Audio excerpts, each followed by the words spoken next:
My husband stood in his mother's doorway, arms crossed, and told me to take my things and go, while his entire family watched from the living room, nobody saying a single word in my defense, nobody offering even a moment's hesitation before agreeing that I no longer belonged in the house I'd spent 3 years calling home. I stood there that night humiliated, holding 2 suitcases in a driveway in the rain,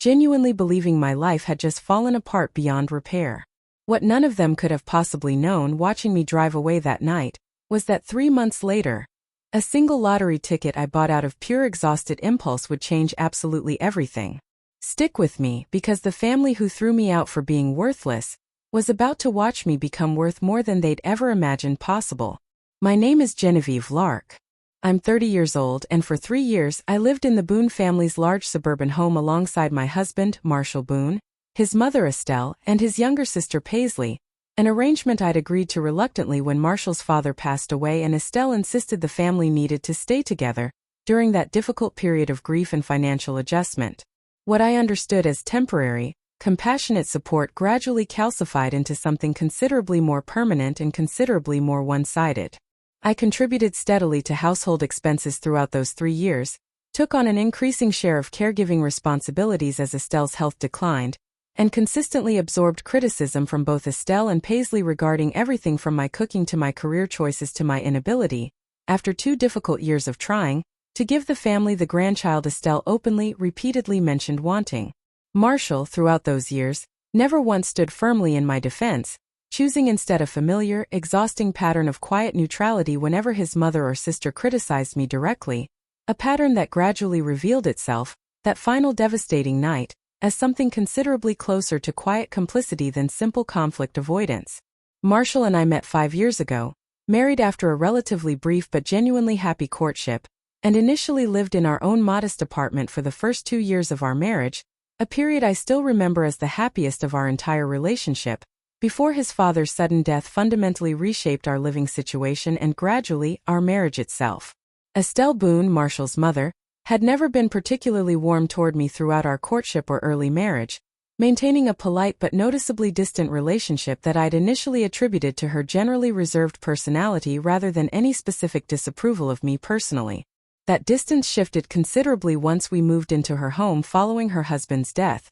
transforming into increasingly direct criticism that Marshall consistently, frustratingly failed to address or push back against in any meaningful way. Paisley, Marshall's younger sister, 26 and still living at home herself, developed an alliance with her mother throughout those 3 years that positioned me consistently as an outsider within what should have been my own extended family, the 2 of them exchanging pointed glances and comments during family dinners that made clear, repeatedly, exactly how conditional my place within that household genuinely remained. I contributed financially throughout those 3 years, using a significant portion of my own salary as a physical therapist to help cover household expenses, groceries, and eventually, considerable medical costs as Estelle's declining health required increasingly involved caregiving that fell disproportionately onto my own shoulders, given both Paisley's demanding work schedule and Marshall's general reluctance to engage directly with his mother's more difficult daily needs. Roughly 18 months into living with the Boone family, Marshall and I began actively trying to conceive,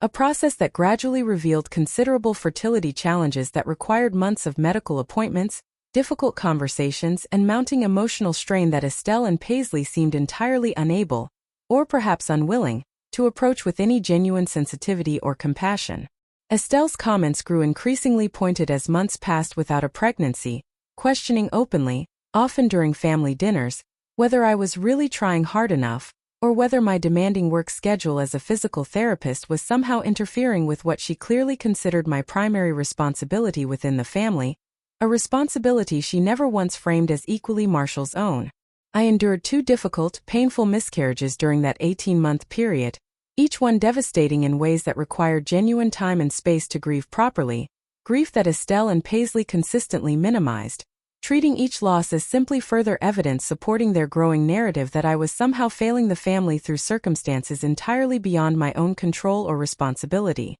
Marshall, throughout this genuinely painful period, offered private comfort occasionally, late at night, away from his mother and sister's presence, but consistently failed to address their cruel comments directly whenever they occurred in front of me, a pattern of quiet cowardice that I now recognize looking back, as an early warning sign regarding exactly how thoroughly his loyalty ultimately remained tied to his birth family, rather than the marriage we'd supposedly built together. The specific incident that led to my expulsion from the Boone household began with a genuinely minor financial disagreement that Estelle and Paisley subsequently escalated into something considerably more significant, apparently seizing an opportunity they'd perhaps been quietly waiting for throughout those difficult, tension-filled months. I'd made a reasonable request during a family discussion about household budgeting, suggesting that Paisley, who had recently received a substantial raise at her own job, might begin contributing more equitably toward shared household expenses rather than continuing to rely so heavily on my own financial contributions while she maintained a considerably more comfortable personal spending pattern than either Marshall or myself. Paisley reacted with immediate, disproportionate anger, accusing me of being ungrateful for the family's generosity in allowing me to live in their home at all, language that revealed, unmistakably, exactly how thoroughly she and her mother had continued viewing my presence there as a temporary guest's privilege rather than a genuine equal family member's rightful home. Estelle, rather than mediating this escalating disagreement fairly, sided immediately and completely with her daughter, informing me coldly that if I was so unhappy with the family's financial arrangements, perhaps it was time I found somewhere else to live entirely. Marshall, standing nearby throughout this entire confrontation, said absolutely nothing in my defense, his continued silence ultimately speaking considerably louder than any words he might have otherwise offered. That same evening, following hours of tense, uncomfortable silence throughout the house, Marshall approached me privately and told me, with a defeated resignation that somehow felt more devastating than outright anger might have, that he thought it would be easier for everyone if I stayed somewhere else for a while, at least until tensions within the family settled down considerably. I packed 2 suitcases that night, hands shaking with a combination of genuine grief and disbelief, while Marshall stood in the doorway watching, offering no meaningful assistance and no genuine attempt to reconsider or push back against his family's collective decision to remove me from what I genuinely believed, until that exact moment, was also my own home. I drove away that night in heavy rain, tears mixing indistinguishably with rainwater on my face, genuinely uncertain where I would even stay, given how thoroughly my daily life had become entangled with the Boone family household over those 3 difficult years. I stayed with my closest friend Holly Bracewell for the following several weeks, processing genuine grief over both my marriage's apparent collapse and the specific devastating cruelty of watching an entire family unite so completely against me during what should have been among the most vulnerable, difficult periods of my adult life. The weeks following that devastating night involved considerable practical and emotional rebuilding, finding a modest apartment of my own, formally beginning divorce proceedings once it became clear Marshall had no genuine intention of standing up against his family's decision or advocating meaningfully for our marriage's continuation. Holly remained a steady, essential source of support throughout those difficult early weeks, helping me process both the practical logistics of rebuilding an independent life and the deeper, more complicated grief over losing not just a marriage, but the extended family relationships I genuinely tried for 3 years to build and maintain despite mounting evidence they'd never fully intended reciprocating. I continued working steadily throughout this period as a physical therapist, finding genuine, meaningful purpose in my professional work even as my personal life required extensive rebuilding, grateful in hindsight that I'd maintained my own career and financial independence throughout the marriage despite considerable family pressure to eventually scale back my professional commitments in favor of household responsibilities. 3 months after that devastating night in the rain, still processing both grief and cautious hope regarding my independent future, I stopped at a gas station one evening after a particularly exhausting shift and impulsively, almost absent-mindedly, purchased a single lottery ticket alongside my usual coffee, a small ordinary act I genuinely never expected would ultimately transform my entire life. I didn't check that lottery ticket immediately, tossing it into my car's cup holder alongside other forgotten receipts, genuinely distracted by the ongoing emotional and practical demands of rebuilding my independent life following the divorce proceedings that were, by that point, moving steadily toward formal completion. I finally checked the numbers 3 days later, sitting alone in my apartment on a quiet Sunday evening, initially assuming I'd simply misread the winning numbers given the genuinely surreal disbelief that flooded through me as I compared my ticket against the officially published results multiple times, certain some mistake must explain what I was seeing. I had won the full jackpot. $350 million, an amount so genuinely staggering that I sat frozen on my couch for nearly an hour, unable to fully process the reality of what had just happened, unable to reconcile the devastating rejection I'd experienced just 3 months earlier with this sudden, overwhelming, almost incomprehensible reversal of fortune. I called Holly first, still processing genuine shock throughout that entire conversation, and together we carefully researched the appropriate next steps.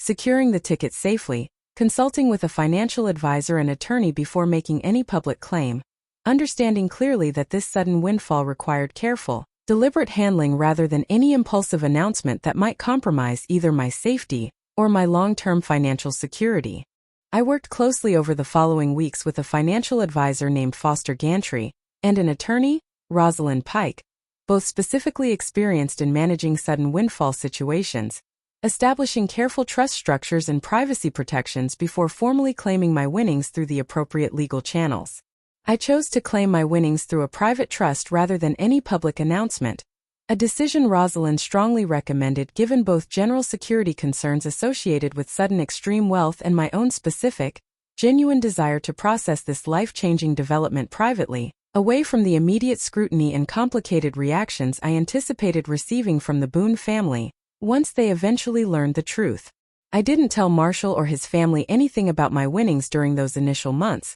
continuing to finalize our divorce proceedings through entirely standard legal channels that reflected our actual, modest joint assets from the marriage itself, assets that obviously predated and remained entirely separate from my subsequent, independent lottery winnings. I used a portion of my winnings during those early months to quietly, deliberately rebuild my own life on my own terms, purchasing a genuinely comfortable home, establishing considerable financial security for my future, and beginning to process, with the practical safety net wealth provided, the genuine emotional healing that 3 years of gradual, accumulated family rejection had ultimately required. The Boone family eventually learned about my winnings roughly 8 months after my initial claim, through a genuinely unexpected coincidence involving a mutual acquaintance who recognized my name within local property records after I purchased my new home.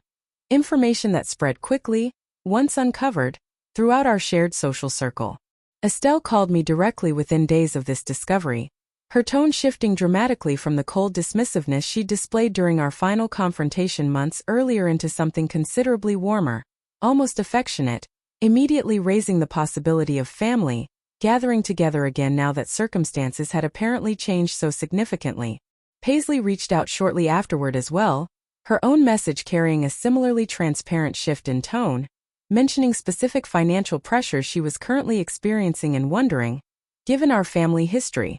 whether I might be willing to offer some meaningful financial support during what she characterized as a genuinely difficult period. Marshall himself eventually called as well, his voice carrying a complicated mixture of genuine embarrassment and unmistakable hope, suggesting that perhaps, given everything that had happened, we might consider reconnecting now that circumstances had shifted so dramatically from where they'd stood during our final, devastating confrontation. I declined every one of these overtures clearly, calmly, and completely, understanding with considerable clarity that the sudden interest each family member now expressed had everything to do with my unexpected wealth and absolutely nothing to do with any genuine reconsideration of how thoroughly they'd each failed me throughout those 3 difficult years, culminating in that devastating night they'd collectively decided I no longer belonged within their family at all. I finalized my divorce from Marshall entirely on schedule, declining any suggestion of reconciliation regardless of his sudden, transparently timed change of heart,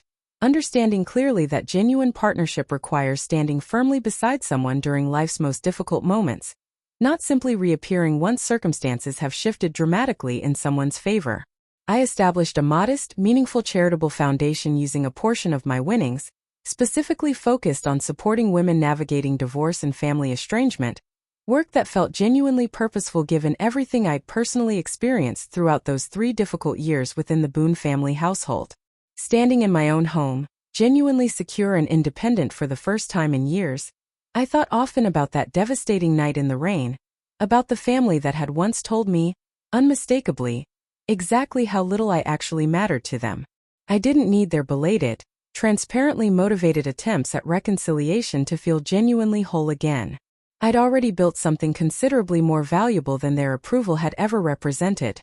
A life entirely, unmistakably my own, built on my own terms, regardless of who had once tried to convince me I wasn't worth keeping.